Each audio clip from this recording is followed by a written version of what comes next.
Salam Rahayu. Kali ini saya sebenarnya ingin menceritakan satu penggambaran atau vision yang saya dapat dari satu pengalaman. Penggambaran satu fenomena yang saya tidak ingin hubung-hubungkan dengan satu agama tertentu atau keyakinan tertentu. Atau penjelasan ini bukanlah untuk membenarkan keyakinan saya pada satu doktrin tertentu agar orang percaya pada doktrin saya. Bukan juga untuk menakut-nakuti orang untuk agar mereka mempercayai saya atau supaya ikut menjadi kelompok keyakinan saya, karena saya berbicara ini bukan karena atau bukan dari pendapat satu ajaran agama atau keyakinan dari satu kelompok, dan saya tidak mewakili satu agama apapun. Saya berbicara sebagai manusia pada umumnya yang kebetulan melihat sebuah vision yang penggambaran satu fenomena yang mungkin cukup mengkhawatirkan. Jadi yang sebelumnya saya pernah bercerita pada tahun sebelumnya tentang beberapa vision yang dilihat dari satu fenomena alam yang cukup mengerikan. Dan itu juga sebetulnya secara bertahap telah terjadi dari tahun-tahun sebelumnya, tahun kemarin khususnya. Dan sekarang ini juga banyak juga orang-orang yang kemudian menjelaskan lebih detail tentang keadaan-keadaan tersebut, baik secara lokal, nasional, bahkan dunia, khususnya bumi, dengan penjelasan yang bersifat bintang atau galaksi, sudut-sudut perbintangan dan lain sebagainya. Dan itu juga bisa mungkin menjadi penjelasan yang dianggap katakanlah ilmiah agar orang bisa menerima apa yang diinformasikan oleh mereka. Satu penggambaran fenomena di mana keadaan-keadaan alam yang semakin mengkhawatirkan. Apakah gejolak alam ini memang harus terjadi dikarenakan karena keadaan-keadaan kemacetan atau kemandekan dari spiritualitas manusia di muka bumi. Ibarat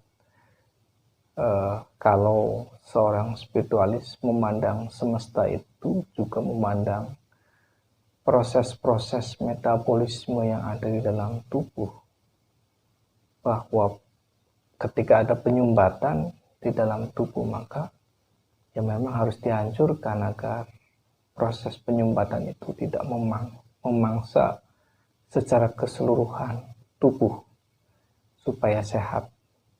Demikian juga dalam proses-proses alam semesta ini ada semacam kemandekan cara berpikir untuk menuju ketuhanan. Yang muncul adalah gerakan-gerakan yang ekstrim yang lebih mengedepankan ide ego kelompok.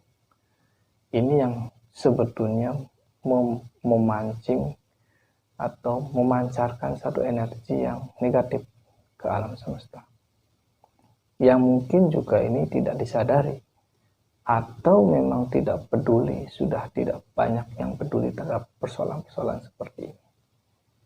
Dalam khasanah spiritualitas, bahwa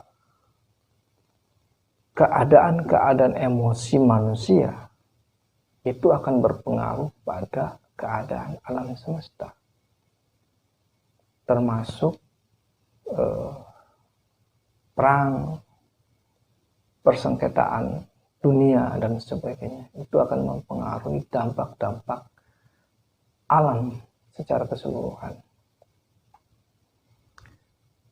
Oleh karena itu, saya menjelaskan keadaan-keadaan seperti ini bukan karena saya melihat YouTube atau mendengar para peramal. Setidaknya vision itu didapat. Dan sebetulnya saya ingin menjelaskan informasi ini sekitar 4 hari yang lalu, di mana kami memasuki satu dimensi yang berbeda, dalam satu alam yang berbeda. Bagi orang-orang spiritualis, ini hal yang biasa, hal-hal yang biasa dialami, apalagi mereka yang sangat menghargai leluhurnya, sangat menghargai dan mengikuti atau melaksanakan ajaran budi pekerti dari leluhurnya, sehingga konektivitas antara diri jiwa pribadi seseorang itu akan selalu terhubung pada leluhurnya. Saya tidak menyaksikan bahwa ada di kalangan kita para spiritualis di Indonesia, dan umumnya orang-orang atau spiritualis di Indonesia itu terhubung pada manusia-manusia lampau, manusia-manusia yang sudah luhur. Banyak juga diceritakan di kalangan kita spiritualis yang pernah bertemu dengan Ibunda Ratu Pantai Selatan, dan itu benar adanya. Bagi sebagian orang yang tidak pernah mendalami dunia-dunia seperti itu, mungkin hal yang aneh atau mungkin dianggap sebagai halusinasi. Dan itu bukan 1 atau 2 orang, tetapi dialami oleh banyak orang. Dan luhur kita itu karun kita itu bukan hanya 1, tapi beberapa anak cucu memiliki jalur-jalur yang juga mengakses pada manusia-manusia linuih yang oleh kalangan orang tua kita dulu mungkin dianggap sebagai manusia tingkat dewa, sehingga itu juga bisa memberikan satu bantuan atau juga petunjuk dalam proses perjuangan atau perjalanan spiritual seseorang. Saya hanya ingin menginformasikan bahwa satu keadaan saya mendapatkan informasi tentang keadaan fenomena alam ini juga bukan hanya karena vision, tetapi juga karena leluhur yang kemudian datang menyampaikan satu pesan khusus untuk keluarga saya, di mana sesosok manusia yang dilihat sebagai manusia yang sudah tua, seseorang kakek-kakek yang berbaju model-model masa lalu kerajaan dengan kereta kencananya, yang mungkin orang menganggap saya halusinasi atau sesuatu yang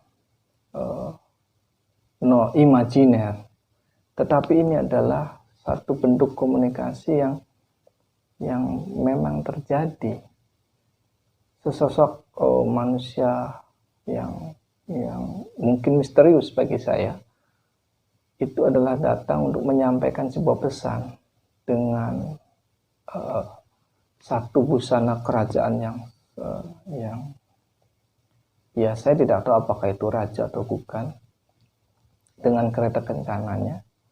Yang aneh di sini adalah bahwa kereta kencananya itu ditarik bukan oleh kuda. Biasanya kalau Ibunda Ratu itu ditarik oleh 5 kuda, ya, 5 atau 4 kuda.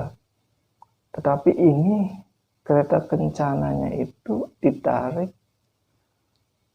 oleh burung yang besar yang dikawal juga oleh pengawal, yang kemudian datang dan berkomunikasi menyampaikan sebuah pesan bahwa akan datangnya sebuah bencana sebentar lagi. Harap hati-hati dan juga yang tabah. Itulah pesan yang sangat singkat, yang kemudian beliau mengatakan, kalau tidak percaya lihatlah apa yang terjadi yang akan saya peragakan. Beliau meniup sebuah hembusan angin, dan hembusan angin itu ketika si kakek-kakek yang misterius ini menghembuskan udaranya dari mulutnya, seakan anginnya itu begitu besar sekali sehingga menumbangkan banyak pohon-pohon dan juga bebatuan, dan sangat mengerikan. Seperti inilah beliau mengatakan, itu baru dari saya, belum dari Yang Maha Kuasa. Apakah memang saya juga berpikir, apakah memang setiap bencana, setiap pergolakan alam semesta ini sudah ada orang-orang tertentu yang menjadi tugas untuk membuat satu keadaan yang begitu dahsyat dan mengerikan? Apakah memang sudah menjadi itu?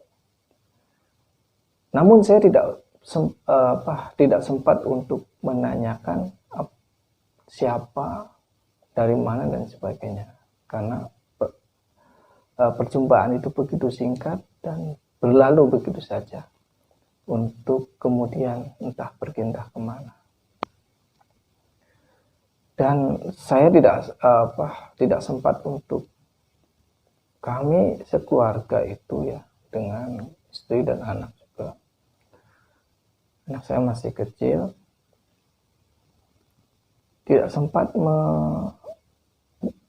menanyakan siapa sosok itu dan dari mana, karena ya hampir tidak terpikirkan apa-apa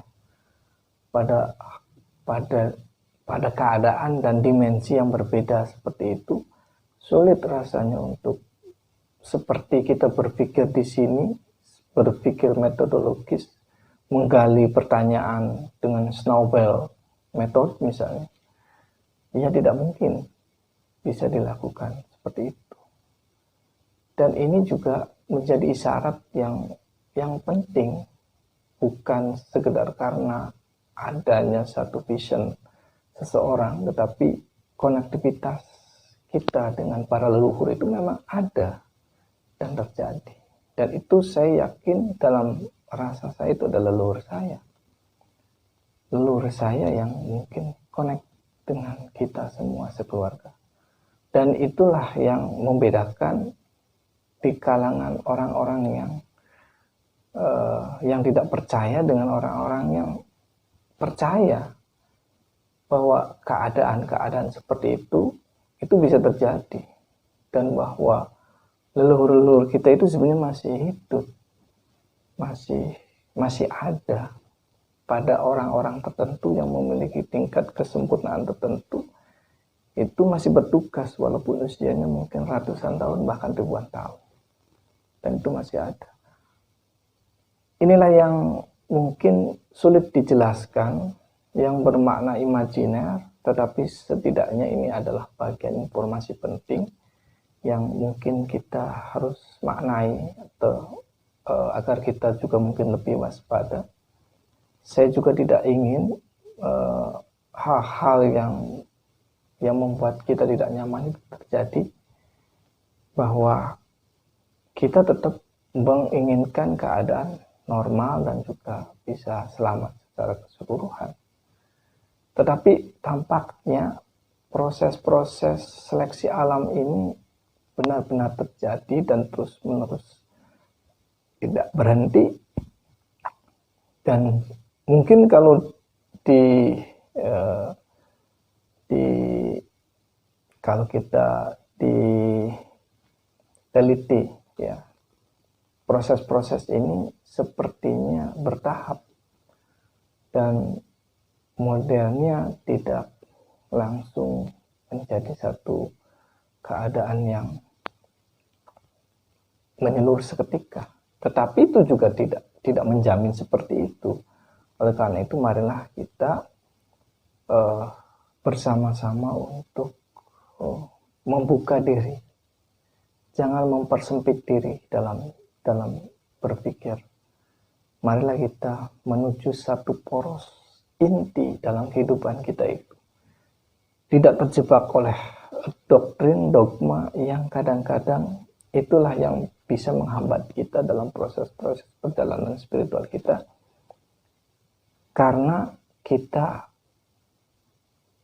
dengan membuka diri, kita bisa lebih cerdas, lebih merdeka, dan lebih selamat. Demikian informasi yang mungkin bisa saya bagikan kepada teman-teman semua, saudara-saudara spirit Cirebon dan juga para pemirsa. Semoga ini bisa bermanfaat untuk semuanya. Rahayu, rahayu, rahayu.